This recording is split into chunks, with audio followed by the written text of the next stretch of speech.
Hey everyone, welcome back. As always, it's been a few months, but you guys are in the medical field, medical students, you get my crazy schedule. I wanted to hop on here and update you guys because I am now currently in week 5 of my first clinical rotation term. So I'm going to tell you guys where I am at. I will not be naming the hospital just for security purposes, but at least I can tell you what city I'm in and why I chose the area I'm in. I'm in what I've heard from some other SGU students and just kind of taking you through my day-to-day journey. So I started beginning of August and my first rotation is internal medicine here in Chicago. And let's just go through why I picked Chicago first. I know a lot of SGU students end up in the New York and New Jersey area. There's a lot of opportunities out there, but I'm a firm believer you're gonna make opportunity wherever you go. And if you are dedicated enough and you make the networking enough yourself, give or take, it really doesn't matter what city you're in. I chose Chicago because it's a city that I know. I grew up in Northwest Indiana. I have lived in Chicago before during undergrad, and it's just somewhere where I knew that I wanted to do my clinical rotations as far as being accessible and not as crazy as New York City, not as expensive as New York City. So it did come down to a financial choice and just familiarity choice and where I wanted to go. So I was lucky enough where I ranked my top 3, Chicago, Detroit, and New York, and I ended up getting placed in Chicago. So some of the things that I really was not expecting on my first day. So let's take you to the first day of clinicals. Never had a clinical rotation before. I go into the hospital and we're thrown in immediately. I did not see a doctor. I did not see a nurse. They gave me the list of rooms to go to. Sorry guys, I'm really tired.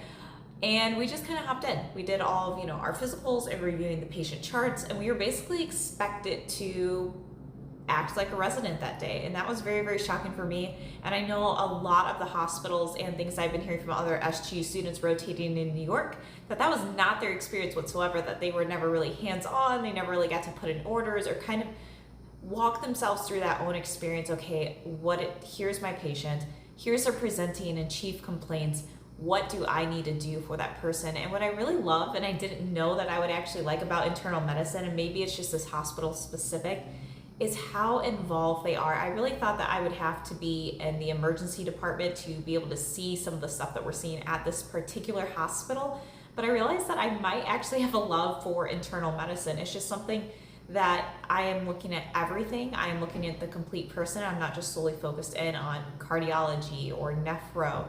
And it's something that's very interesting to me. Again, my top things were organ transplant surgery and emergency medicine, but we'll see how internal medicine plays out. I'm only in my 5th week, so I was on hospitalist first, and it was a long haul of 4 weeks. My best advice is just be prepared and be refreshed on a lot of your basic things. You're gonna need to know your diabetes drugs. You're gonna need to know your antiarrhythmics and antihypertensives, just the typical drugs that we're going through, but also really brush up on your physical exams, especially as SGU students. Sometimes we don't always have that opportunity to really hone in on our physical exam skills, and that's something that you really need. You're not going to be going through full physical exams like we do at SGU, but it's really going to be patient-to-patient basis and what you're trying to decide. So it is really awesome to have the autonomy and the hands-on experience that I'm getting in Chicago that I feel like I might not have gotten if I went to a place like New York. So it really is up to the person, but definitely choose your clinical sites wisely because they are offering a vast number of experiences, and talk to other students and what their experiences are like. This week we just started cardiology. It was actually my first day, so I don't really know what to expect out of it. I'm very excited. I kind of have a little bit of interest in cardiology. I wouldn't say it's something that I want to go into necessarily, at least not right now. But who knows? By the end of another 4 weeks, I may change my mind, and that's what I'm currently discovering in clinicals is I've always been set on organ transplant, and I still very much am. I haven't got to experience a surgery rotation, but I have been in the surgical setting of organ transplant, so it is something that highly interests me, both from a medical perspective and then just a connection family-wise in that area as well.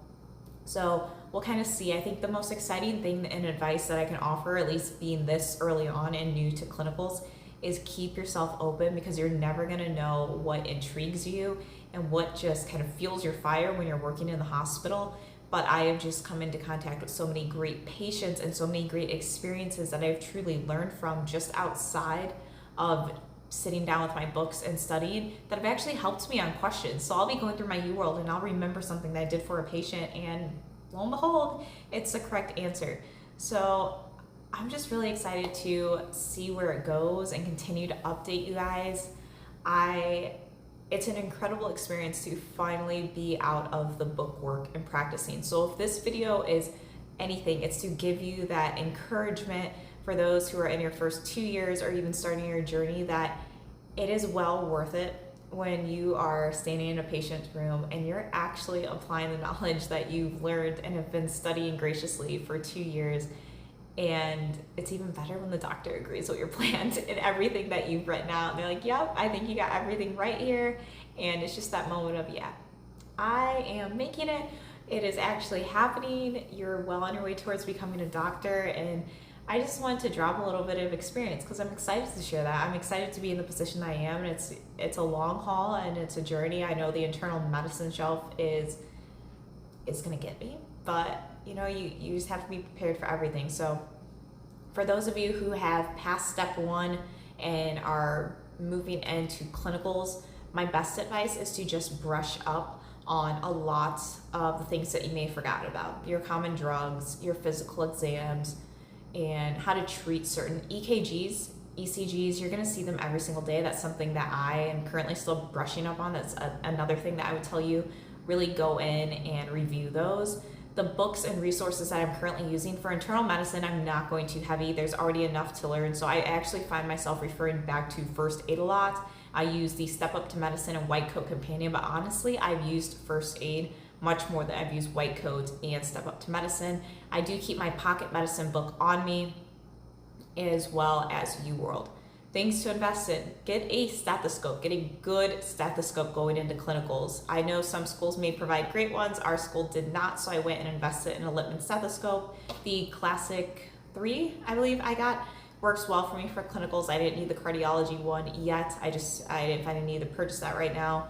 Definitely keep notepads on you. I have a ton of these little ones. I even have a book that I take separate notes in. This book here, I used it during my first week of IM rotations. I believe I also talked about this in another video, maybe not. My mind's a little bit everywhere right now, but it's just a really good book to guide your interviews. I got this on Amazon, was not that expensive. It is the H&P Medical Basics notebook. And what's awesome about it is it comes with little quick sheets. So we all like to refer to these sometimes. I don't know if I've necessarily used it during these 5 weeks, but it is good to have on hand. Foldable clipboards, anything that fits in your pocket, honestly, that you can take quick notes on or quick reference sheets. It's going to be really, really good for you going into clinicals.